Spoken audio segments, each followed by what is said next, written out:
Our Sherpa special screws are the countersunk head type with a special feature. What's special is increased strength under the countersunk head that rules out brittle fracture of the screw.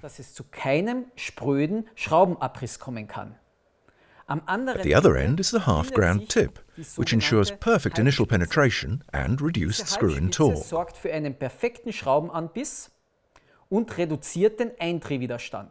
What's more, this half-tip lets us work within tighter sections of the secondary beam area.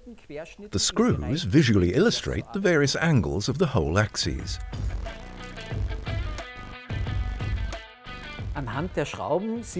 Here in the lower section, we have screws that are just inclined down.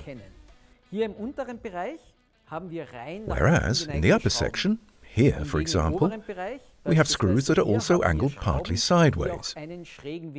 That hinders the development of cracks that could lead to splitting of the secondary beam as the screws are driven home.